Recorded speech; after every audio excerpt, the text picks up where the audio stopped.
फ़ितरे के ताल्लुक से कि फ़ितरा कोई बाहर कंट्री में रहते या गल्फ़ में रहते और गल्फ़ से यहाँ भेजते, और जैसे कि वहाँ चाँद पहले नज़र आ जाता है और यहाँ पर चाँद बाद में नज़र आता है और यहाँ पर बांटते, तो इसका क्या रहेगा? यहाँ बांटने के बाद जैसे कि चाँद दिखने के बाद फ़ितरा देना के जो हदीस है, तो उसका क्या रहेगा? सवाल आया है कि फ़ितरा जो लोग गल्फ़ में होते हैं तो उनका फ़ितरा कब दे, अगर वो फ़ितरा वहाँ नहीं देते भी यहाँ देना चाह रहे हैं। तो इसमें एक और चीज़ मैं ऐड करता हूँ, 2 चीज़ें और ऐड कर 3 कर देता हूँ टोटल। चलिए इसमें 3 चीज़ें हम ये देख लेते हैं, चूँकि तीनों रिलेटेड टू फ़ितरा है। और भी एक सवाल था, वो भी इसे मिला दे रहा हूँ आपके 2 और ये एक। पहली चीज़, अगर कोई इंसान अमेरिका में फ़ितरा जो है ज़कातुल फ़ित्र जिसको बोलेंगे, या फ़ितरा जो हम देते हैं सदक़ातुल फ़ित्र भी बोलते हैं याद रखें, तो ये हमको अनाज देना है चाँद देखने के बाद से लेकर ईद की नमाज से पहले तक।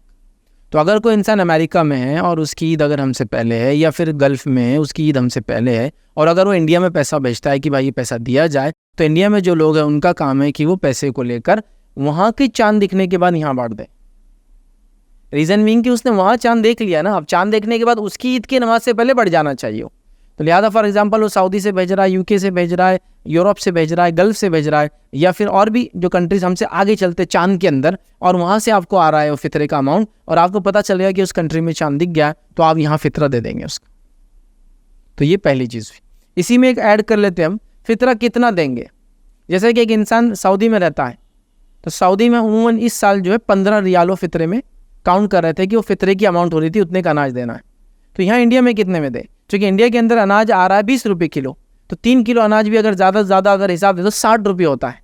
60 रुपये इज इक्विवेलेंट टू 3 रियाल्स, जबकि वो वहाँ से 15 होते हैं वहाँ। तो देखिए, अगर आप सऊदी में रहते हैं या अमेरिका में रहते हैं, यूरोप में रहते हैं, तो जिस कंट्री में रहते हैं उस कंट्री में उस अनाज का जितना अप्रॉक्सीमेट वैल्यू हो रही है, या आप अगर वो खाते और लेते तो जितना होता उतने पैसे आप इंडिया भेजेंगे। फिर इंडिया आने के बाद वो बढ़ जाएगा अमाउंट, मे बी वो 3 किलो के बदले 30 किलो आएगा।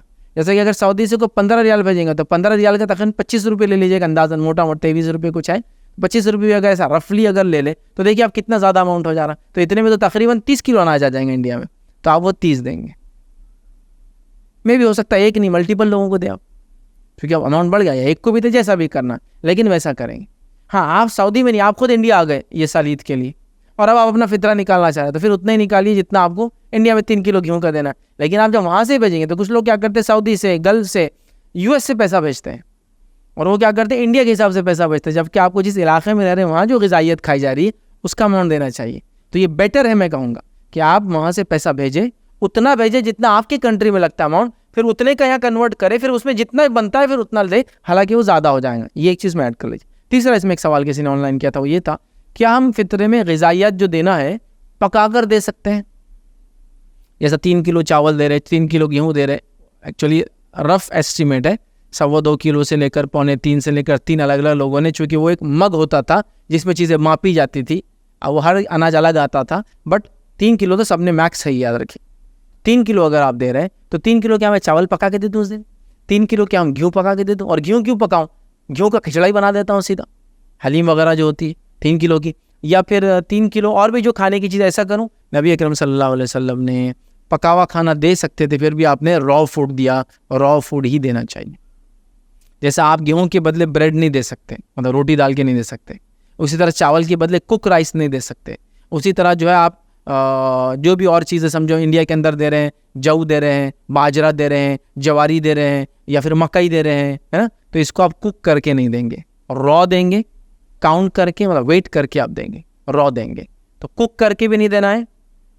इसी तरह जो है जो अमाउंट वहाँ देते थे आप अगर वहीं हैं तो यहाँ भेज रहे तो उतनी अमाउंट भेजिए, और जब उनका चाँद दिख जाए वहाँ तो यहाँ वालों का काम है उनका फ़ितरा निकाल दे, अपने ईद के साथ ना निकाले वरना फिर हम लेट हो जाएंगे।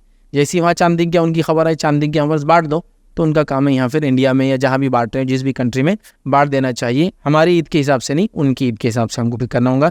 सेम फिदिये का भी होगा, फिदिया अगर आप निकाल रहे हैं तो आप वो निकालें और यहाँ भेजें, जो वहाँ का एवरेज फूड है दे। और याद रखिए फ़ितरे में एक और चीज़ ऐड करूँगा, नाक़िस चीज़ें नहीं चलेंगी।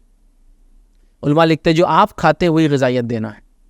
इसमें यह भी ख्याल रखें कि आप जो चावल खाते, आप जो गेहूँ खाते, आप जो वही ग़िज़ाइयत में देना चाहिए। यही इंशाअल्लाह अज़ीज़ बेटर है।